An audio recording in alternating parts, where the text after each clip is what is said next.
I think, first of all, I'd like to correct you. You did mention that the people who have migrated into the Rift Valley are a worried lot and that they are in a panic. I think we have to be very careful not to peddle fear, because this issue is not an issue of of migrants who have gone into Rift Valley having these security challenges. This is a security challenge that happens every year when we have drought. The only time it doesn't happen is when we don't have a drought. This is a clear case of pressure for pasture. Yes. What happens is, whenever there is a drought, the places where there is pressure for pasture, people come from Narok, Baringo County, the nearby Tiaty, which neighbors Laikipia, and then they start moving into Laikipia with their cattle. And as they move to go and take grazing land that is part of the ranches, then that's where the challenge becomes. We have bandits who take advantage also during that time, because people are coming with hundreds and thousands of cattle and moving in, and therefore there is also bandits who take advantage, who are actually use the opportunity to cattle rustle the cattle of the small farmers who have 3 cows, 4 cows, and so on. So this is a problem that is well known to the security agencies in this country. I was disappointed when I had, I think, the police spokesman and also Mr. Natembeya saying that the problem with this issue is politicians. He has already decided that the problem is politicians. Yet we know it is pressure for pasture, because the pastoralists are moving to go and look for pasture, and they can see that there is ranches there that have a lot of pasture. So they get to move in. So this is an issue where we should say, as a country, we've got to balance the sanctity of private property and also the right to livelihood for these pastoralists who are facing drought. So it is a simple, once you look at it as a simple problem of drought, then we shall be able to resolve it. And in any case, the police will know when it is happening, because we know the moment there is drought and they start moving from Narok County and Tiaty. You don't tell me the police wait until they reach Laikipia. If they are to deal with it, then they must resolve it at that stage. And I'm hoping that the communities and so on should be able to deal with it. We do not want to find a situation where the police, I know in 2019, the same Natembeya, and I have clips that show that, he said the culprits were the chiefs. This year, he has now said the culprits are the politicians. But if the culprits are politicians, can he arrest those politicians? They have the investigating arms. We have police officers who know the area. I know that he went on I think the spokesman went on a litany of explanation of who wrote which blog and who did that and they've been arrested and so on. No. The problem is, we know that there is going to be a huge movement of cattle going into a certain area, and there is obviously it's going to cause some skirmishes. Please deal with it before it happens. So the question that is what intelligence is supposed to do. It's a failure of our security forces. I leave that at their doorstep. We have a National Intelligence Service. Their job is to know what is going to happen long before it happens. So don't tell me they don't know. If I know without any expertise, surely they should know better than me. Right. Well, I think let's break down this to a simple issue. And in fact, we can use the reports that were given by the police. The first time when there were some skirmishes, Mr. Natembeya said that one of the skirmishes was caused by people trying to harvest honey in a school. His words. He then said, and some of the houses that were burnt or destroyed were actually houses of bandits. His words, again, it's on video. He then also said, and that those houses you saw that were burnt were actually houses that had been burnt before, and the people had left. That was one issue. We also know that the police have told us that the problem is politicians, and that it is not pasture. We also know that they, at some point, had pointed it to the chiefs. I think it's important for Kenyans to remember, I'm using exact words and facts that were said on video and are available on YouTube. The police spokesman, I think, went to great lengths to say it was fake news, it was sensationalism, and so on. So all we are asking as Kenyans, please let the police and the intelligence service confirm what the issues are. But also, even do not waste your energy telling us who's to blame and what the problem is. Your job is to secure this country. And we cannot say that these policemen are ill-equipped. We know that they have unlimited, unaudited accounts that goes to the security forces of this country, that even Parliament cannot interrogate the details of it. We know that the police service is constantly recruiting. And we know one of the most coveted jobs in this country is the police. Every single day, I have people asking me, help me get into the police force. It's a coveted job. So nobody should tell you that the police are underpaid and that they are unmotivated. Everybody wants to join the police force. So all we are asking is for the police to please do their job. I have spoken to several people in that Laikipia area. Local leaders, ordinary citizens, people who's even had the problems of their houses being, the bandits attacked their houses, and even including the ranch owners. When these pastoralists move their cattle to go to the ranches, they go in droves.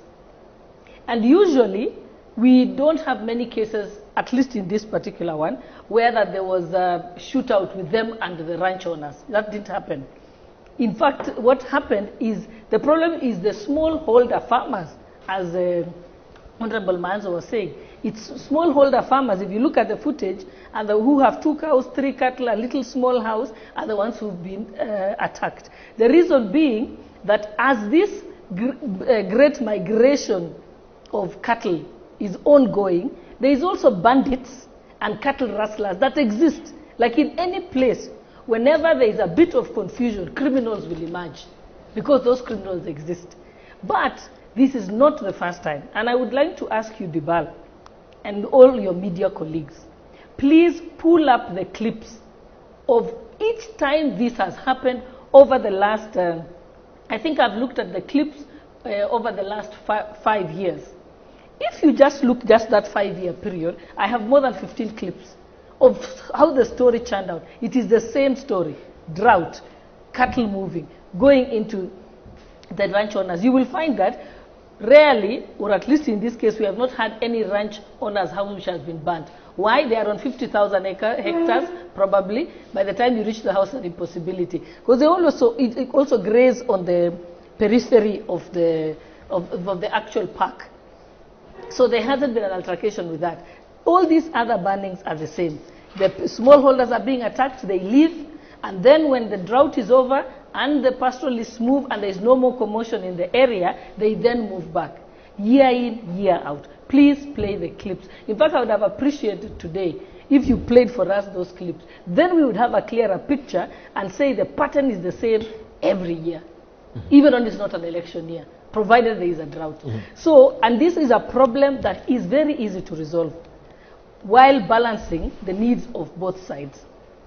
Like we said, we need to protect private property and the sanctity of private property, but also we need to protect the right to have a livelihood. Right. It has to reach a stage where there has to be a community engagement to say that during this time of the drought, we can, as Kenya Meat Commission, we can buy the cattle, majority of the cattle off you, so that you have less pressure for pasture. And then, after the drought, they have resources to restock. Right. So it's a very simple issue. It is also a simple issue of negotiation.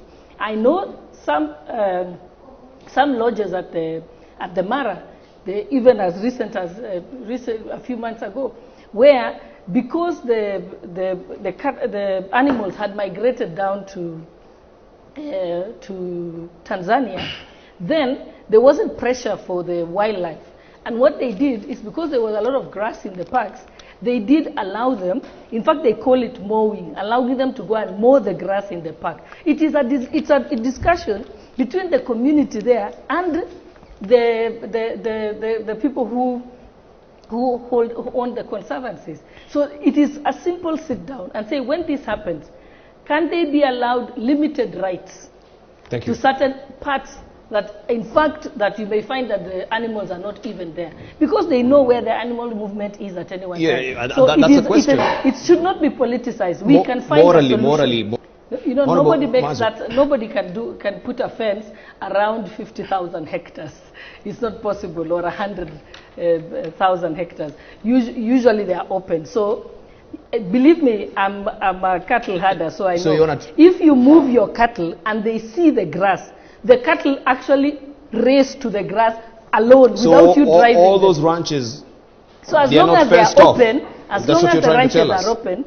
The cattle are there. They will move to where the grass is. Let me hear from Mazo before we take a short break. We can have a discussion and have community engagement to reach this decision and stop blaming anybody. Thank you. No, I'll give you a chance. At no point did I say that people's land should be hived out. And one thing I know about pastoralists, no pastoralist wants to go and live in a game reserve in Laikipia. They want to go back to their homesteads. This issue is a temporary issue that can be arranged community to community, and it's a very personal, arbitrated arrangement that can be done. I have said, I've given an example. Over a few months ago, I saw that happening in the Masai Mara. So I think to try and make an allegation that we want to hive up to someone's property, you are then causing fear-mongering. That's fear-mongering, and it's wrong. And then even to say that the pastoralists will go and grow crops, suppose they grow crops. First of all, you know, he's talking as if pastoralists are reckless people. I didn't say such a thing. These are people who love and are proud of what they do. They just want to look for grazing for their land. Thank you. And it is just the way I can make an arrangement with my neighbor. I'm sorry to Martin, I have to hear from Magara as well. Water. Just a moment. Let me also put it so that it's clear. Even in areas, and I'll give the example of Masai Mara, where the Masais themselves own the land, but if it's been designated as a conservancy or a wildlife area, what happens, even them, they can't graze their animals on it. But usually you find that there is negotiations when the animals move away, they can be allowed. So this is something that can be discussed with the Kenya Wildlife Service, because we also have to save our wildlife, because that gives us income as a country. That said and done, let's put that to rest, because it's a much more complex legal problem that we can't discuss here. But there is a solution is possible. Another issue is when we talk about the drought happening. If you look at Kenya's budget, as far back as 20 years ago, they always put money aside for drought every year. In fact, the last 5 years, it's been 15 billion every year, because it is estimated that 2.5 million households, and this is from the Kenya Bureau of Statistics, and it is in the budget estimates in Parliament, and it is common knowledge that there will be 2.5 million households that will have drought. And for that reason, we put aside 15 billion. What we are saying is, instead of waiting for the drought to happen and then go and give them food aid, why don't we say this 15 billion can even be used, for example, to do intense irrigation in an area for pasture that can be used as backup during, and remember, you can harvest hay 3 or 4 times a year. So it is a matter of planning. Don't wait until we have a crisis and then feed them. Make sure, and remember, these persons who have gone into Laikipia are part of the 2.5 million households. So we can actually deal with it. And as Honorable Magara has said, we can actually destock and then hold even the money for them and restock at the time. Because I also know for pastoralists, if they see 2 or 3 cows in their boma, they will die of depression because they want to see them in the hundreds. It gives them great pride, and it is what they do when they wake up in the morning. It is the last thing they do before they go to sleep. It is all they dream of. I mean, so it is, we must also respect their way of life and their culture. That is their culture. And it can be done rather than send them food aid. Thank you. Remember, just to make sure that we don't mistake on this, the people who are being attacked, the smallholder farmers who are being attacked, are actually bandits. They are not the pastoralists. People will tell you it's not the pastoralists who are driving their cattle that attacked them. It's the bandits who are taking advantage of the situation. These are common criminals. And because we know this happens each time there is a large cattle migration in search for pasture, then what the police should have done is actually cause a barricade. I mean, where those smallholder farmers are, it's not a very large area. They know it's going to happen. Thank you. So say, let's create more security for them Thank you. to protect them from the bandits as this great migration is happening. Right, I think I just want to give an example. There's a place called Yatta, which is run by Bishop Masika. Yes. Bishop Masika has done the most amazing thing there. He did what he called Operation Molio Out. Yes. That is in your language, isn't it? Yes. You get rid of food aid. And what he did, he got each family to have a water pan. Not an expensive dam, just a water pan. And with that, they have been able, able to provide not only food for their families, and they no longer depend on food aid, but they are now exporting horticulture overseas. And most of them have their children now able to go to school, and there is no poverty there. And I remember Bishop Masika said to me, Gladys, you don't need rain to have food. You need water. So if we can tap the water from the rain and put it, have it stored, we'll be able to use it in the rainy season. Senator Chilo, we are saying the pastoralists don't move aimlessly because they love to move. No. They only move in search of pasture. So if in their land where they are, we can have those water pans or those irrigation facilities so that they can have pasture throughout the year, then they will have no need to move. They don't enjoy moving. It's a hardship life. And when we talk about, I know, but it's good for me to, but I always say when I'm here, I want to correct issues. On the issue of the parcels, the parcels of land that are in the conservancies are not actually free land.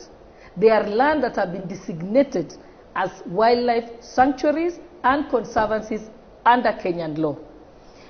And if there has to be any usage for it or grazing on it, that can usually be done through dialogue with the community, their owners, and with the Kenya Wildlife Service and the other experts who are involved in the issues of conservation. Like I said, everything is a balance. Kenya, we are one of the last countries. No other country has animals or the Masai Mara like Kenya does. We are the only country that has it. We don't want to lose that. Thank you. And so, if she allow us also if pastoralists can be allowed she's taking to be out taught all the oxygen, how to have sustainable numbers and quotas, then they shall be fine. Thank you, thank you. She's not a member of UDA. No, I'm asking you, Gladys Bose. I'm asking also Magara as well. No, you just had her say that she's her handshake partner. That's how she referred to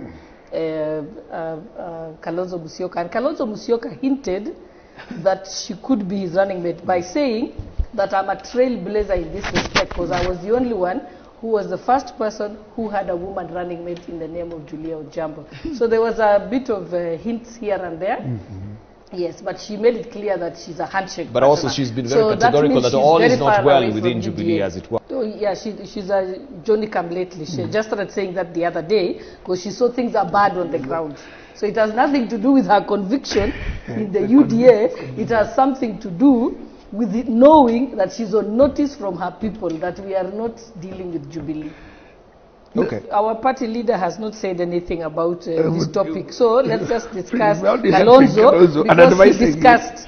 We didn't see anything from our party leader. So don't try and get us to be involved in this search for deputy president. We are not there yet. Our party leader has been caught in the grassroots. He hasn't started the point of the DP. Thank you. I agree with him that the future of Kenyan politics is coalitions. But in my case, and in the case of UDA, it's coalitions with the people on the ground, not with tribal kingpins. Right. Our coalition Forming is a with coalition our is with the people, not with parties. Okay. Not with parties Hope or not individuals. just circle, it's the not people. with parties. Because by the way, I don't need 5 votes. We need the millions of voters. Thank you, Gladys.